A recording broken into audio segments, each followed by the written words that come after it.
ఎన్నో రోజుల నుండి మీరు అన్నమయపురం రావాలని సంకల్పించుకున్నాం స్వామి. మిమ్మల్ని ఆహ్వానించడం కూడా జరిగింది.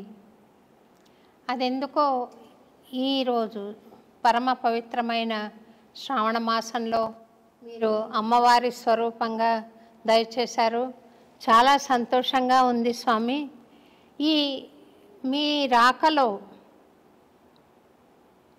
ఇంతకుముందు రాకపోవడానికి ఇప్పుడు రావడానికి ఏదైనా పరమార్థం ఉందా స్వామి?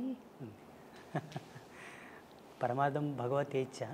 ఆ రోజు రావాలని మేము అన్ని ఏర్పాట్లు చేశాము స్వామి. చిన్న కారణం వలన ఆల్ ఇండియా సాధు సంత్ ప్రెస్ ఒకటి మహారాష్ట్రలో ఏర్పాటు చేశారు, ముంబైలో. స్వామి, ఆ మీటింగ్కి వెళ్ళాల్సి వచ్చింది. నేను అక్కడ వెళ్ళడం వల్ల ఇక్కడ రాలేకపోయాను. భగవత్ చింత ఆ రోజు రాలేకపోవడం, ఈరోజు రావడం, ఇది శ్రావణ మాసంలోనే చాలా పవిత్రమైన రోజు ఈరోజు. అది స్వామివారి యొక్క కృప, మనందరి యొక్క సుకృతంగా ఈరోజు ఇక్కడ వచ్చానన్నమాట. స్వామి, మీరు 12 ఏళ్ళు తపస్సు చేశారు అని విన్నాను స్వామి. ఎక్కడ చేశారు? మీ స్వత్సంకల్పమా లేదా ఏదైనా ఎవరైనా గురువు మిమ్మల్ని ఆదేశించారా తపస్సుకి? మొదట నా స్వయం సంకల్పమే, నా సంకల్పమే.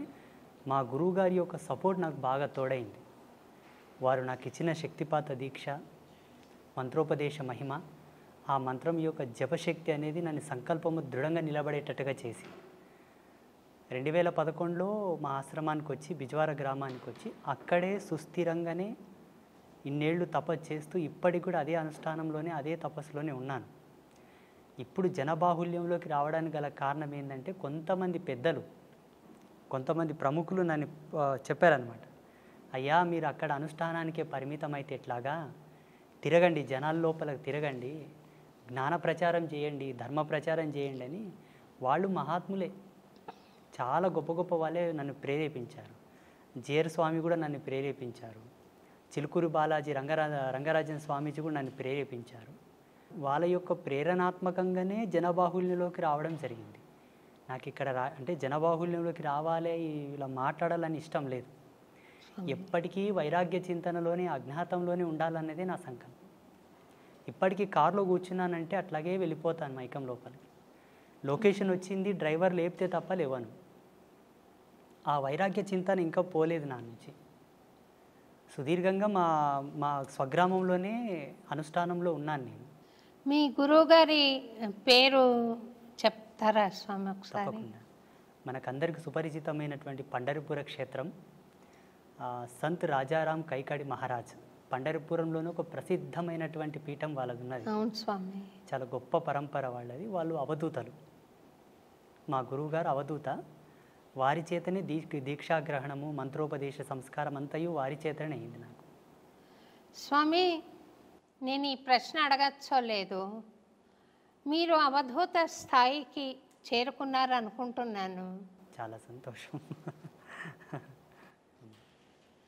అవధూత స్థాయికి చేరుకున్నాక ఈ దేశంలో ఇంత అశాంతి, ఇంత హింస, ఇంత రాజకీయము, కుటిల నీతి నడుస్తుంది కదా స్వామి. అందుకు మీ బోటి మహానుభావులు చేస్తున్న ప్రయత్నం ఏంటో ఒకసారి సెలవిస్తారు స్వామి. ప్రపంచంలో జరుగుతున్న అనేక దుర్మార్గములకు, అనేక దుశ్చర్యలకు గల కారణం ఒకటే, మనిషి ధర్మ పరివర్తనంలో లేడు. ఎప్పుడైతే ధర్మంలో ఉంటాడో, ఆచార ధర్మాన్ని కట్టుబడి ఉంటాడో, ఈ ఆకృత్యాలు జరగవు. ఇది మనకు ధర్మసింధువులో ఋషులు ఆనాడే రాసి ఉంచారు. ఈ ధర్మాన్ని గనక జీవుడు తప్పితే ఎన్ని అఘాయిత్యాలు జరుగుతాయి సమాజంలో, ఎన్ని ఆకృత్యాలు ప్రేరేపితం అవుతాయని ఋషులు ఆనాడే ఉద్ఘాటించి మనకు రాసి ఇచ్చారు. అలా కొన్ని శాస్త్ర నిఘంటువుల యొక్క పరిశోధన చేసినప్పటికీ మాకున్న స్వీయ అనుభవంతో కూడా ఈ ఆకృత్యాలు చూడాల్సి వస్తుందే అని ప్రతిరోజు మదనపడిపోతుంటాం మేము. వీటిని అరికట్టడానికి, వీటిని నివారించడానికే సమాజంలోకి రావడం, అవగాహన సదస్సులు ఏర్పాటు చేయడం, ఈ సోషల్ మీడియా మాధ్యమంగా కూడా మాకు తోచినటువంటి జగన్మాత ఇచ్చిన జ్ఞానం చేత అందరినీ జ్ఞాన మార్గంలోకి తీసుకురావడం, ఇవన్నీ జరుగుతూ ఉన్నాయి. మా సంకల్పం ఒకటే, ధర్మం నిలబడాలి, సత్యమే సమాజంలో ప్రజ్వరిల్లాలి, ప్రతి ఒక్కరి యొక్క ఆభరణం కావాలి. కంఠాభరణం ఎలా ఉంటుందో అలా ఆభరణం కావాలి. అందరూ శాంతి కాముకులై సస్యశ్యామలంగా జీవించాలన్నది మా సంకల్పం. ప్రతిరోజు జపము అయిపోయిన తర్వాత, అంగన్యాస కరన్యాసములన్నీ అయిపోయి, ఉపాసన బలం అంతా అయిపోయిన తర్వాత మంత్రక్షితలు అదే దిశగా వదులుతాను నేను. అమ్మా జగజ్జనని, ఈ సమాజంలో సుస్థిరమైనటువంటి శాంతిని నెలకొల్పమ్మా. నా బోటి వాళ్ళు చేసేటటువంటి ఈ యొక్క సంకల్ప శక్తి సత్యమైతే అది నెరవేరుగాక అని అమ్మకు ఆదేశం ఇస్తాను ప్రతిరోజు. ఆ అమ్మ యొక్క ఆశీర్వాదం, భగవత్ సంకల్పం, భగవంతుడు తలంచిన ఎడల అది ఎంత పని. మేము ఉడతా భక్తిగా ప్రతిరోజు అదే సంకల్పం చేస్తూ ఉంటాం. యజ్ఞం చేసినా, అర్చన చేసినా, భగవత్ కైంకర్యం ఏమి చేసినా కూడా ఉత్తర సంకల్పం అదే. స్వామి, అంబత్రయి క్షేత్రము నేను కూడా దర్శించుకున్నాను. మీరు చక్కటి ఆశీర్వాదం ఇచ్చి పంపించారు. ఆ క్షేత్రం నెలకొల్పాలని మీకు సంకల్పం ఎలా వచ్చింది? 2010వ సంవత్సరం లోపల తీవ్రమైన వైరాగ్యం లోపల అజ్ఞాతంలో ఉన్నాను.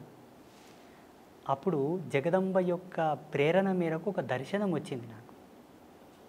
ఒక స్పృహణ కలిగింది, ఒక ప్రేరణ. ఆ ప్రేరణ ఏంటని 3 రోజులు మదనపడ్డాను నేను. ఏంటి నాకు ఈ దర్శనం వచ్చింది, ఏంటి దీని విశ్లేషణ ఏంటని. ఒక మహనీయుని ఆశ్రయిస్తే ఆయనతో చర్చ జరిపాను నేను. అయ్యా, నేను జపంలో కూర్చున్నప్పుడు నాకు ఇలా కళలు వస్తున్నాయండి, అందరికి అర్థం కావాలని కళలు వస్తున్నాయండి అని చెప్పాను. అవి కళలు కాదు నాయన, నువ్వు చేసే జపము యొక్క తార్కాణం, నిదర్శనపు సూత్రములు. అవి రావడానికి గల కారణం లోక కళ్యాణమే. నీ చేత ఇది జరగనున్నది అని వారు నాకు మొత్తం వివరించి చెప్పారు. నేనేం చేయగలను? నేను దేశంగాని దేశంలో ఉన్నాను, అనగా మహారాష్ట్రలో ఉన్నాను. కూలి పని చేసుకుంటూ ఉన్నాను. నేను ఏం చేయగలను? పొద్దునుంచి సాయంత్రం వరకు కష్టపడితే 100 రూపాయలు ఇస్తారు. ఈ నా జీవన భృతితో నేను ఏమి సాధించగలనని వారిని అడిగాను. ఉత్తర క్షణమే వారు నాకు ప్రేరణ ఇచ్చారు. మీ తల్లిదండ్రులతో నేను మాట్లాడతాను, నువ్వు ఇక్కడి నుంచి వెళ్ళిపో, మీ స్వగ్రామంలో నీ వల్ల జరిగే ఉన్నాయి, నువ్వు వెళ్ళిపో అని నన్ను ఆదేశించారు. అప్పటికి నేను కొంత డబ్బు తీసుకొని ఒక వ్యక్తి కిందకు పని చేయడానికి పోయాను. ఆయన నన్ను వదలరాయి. నా డబ్బు తీర్చే వరకు నువ్వు ఎలా పోతావని ఆయన అంటాడు. మా తల్లిదండ్రులు ఆయనను వేడుకొని నన్ను పంపించారు ఇక్కడ బిజ్వార గ్రామానికి. ఇక్కడ వచ్చి 6 నెలలు తపస్సు చేశాను. మళ్ళీ అనుష్ఠానమే. 2011వ సంవత్సరం లోపల ఇలా అమ్మవార్లను స్థాపించుకొని ఒక చిన్నపాటి కుటీరం ఏర్పాటు చేసుకొని అక్కడి నుంచి నీ అనుష్ఠానమును కొనసాగించు, అది జగత్ ప్రసిద్ధమవును అని చెప్పేసి ఒక ఆదేశం. ఇప్పటికీ ఈరోజు అన్నమాయపురానికి రావడానికి గల కారణం, ఆ రోజు నిన్ను ధ్యానామృతంలో కూర్చున్నప్పుడే వచ్చింది, నువ్వు ఈరోజు పోలేవు అని. వాస్తవంగా ఏదో ఒక ఫోన్ రావడం, నేను అక్కడ పోవడం, మిమ్మల్ని చాలా బాధ పెట్టాను. లేదు స్వామి, లేదు స్వామి, మీరు రావాలన్న ఒక తీవ్రమైన సంకల్పం తప్ప నాకు బాధ ఏం లేదు స్వామి. మీరు స్వామి రాలేదే, స్వామి రావాలి అని ఒక కోరిక తప్ప, ఒక ప్రార్థన తప్ప అన్యథా నేను భావించలేదు.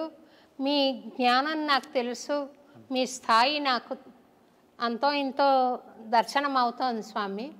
మీ తపశ్శక్తి తెలుసు కాబట్టి మీ ఆశీర్వచనం కావాలన్న సంకల్పంతోనే మిమ్మల్ని ఆహ్వానించడం జరిగింది. నిన్న రాత్రి మీకు మెసేజ్ చేసిన ఉత్తర క్షణమే నేను అప్పటికే అనుష్ఠానంలో ఉన్నాను.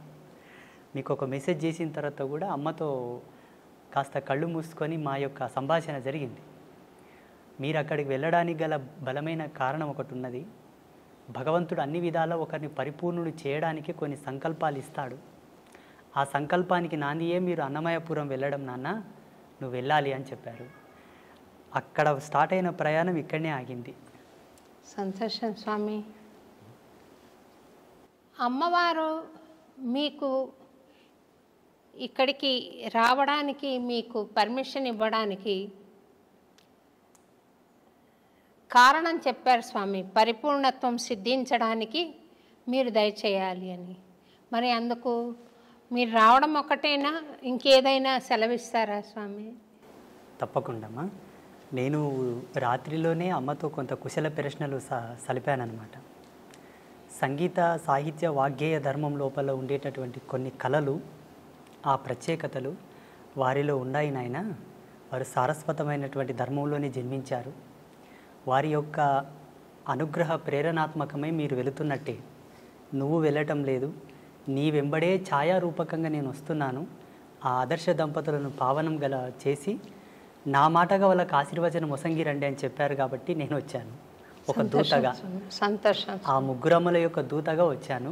సంతోషం. తప్పకుండా మీరిద్దరు దంపతులు అనుగ్రహిస్తారు, భగవత్ కృప పొందినట్లే లెక్క.